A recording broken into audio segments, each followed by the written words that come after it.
বিরিয়ানির নাম শুনলে কিন্তু সবারই খুব ভালো লাগে। আমরাও বেশ পছন্দ করি এবং মাঝে মাঝে করার চেষ্টা করি।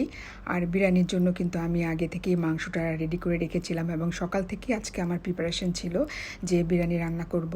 এই জন্য মাংসটা আমি আগে থেকে রেডি করে রেখেছিলাম এবং রাতে খাবার কিছুক্ষণ আগে পোলাও রান্না করে বিরিয়ানির সাথে মাংসের সাথে মিলিয়ে দিয়েছি। আর এই তো এখন আমি খাবার পরিবেশন করেছি টেবিলে এবং একটু সুন্দর করে পরিবেশন করার চেষ্টা করি সব সময়, যাতে আসলে দেখার সাথে খাওয়াটাও খুবই জরুরি। যেটা দেখতে ভালো লাগে সেটা কিন্তু খেতেও বেশ ভক্তিও লাগে, ভালোও লাগে।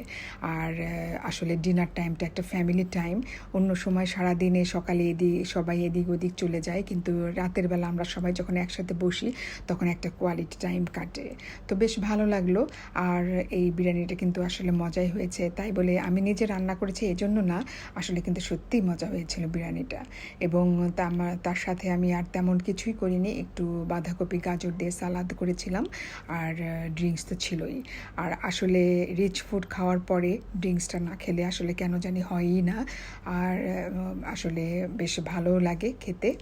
তো আজকে সেই মজাদার খাবারটা আমরা খেলাম সবাই একসাথে, বেশ ভালো লাগলো।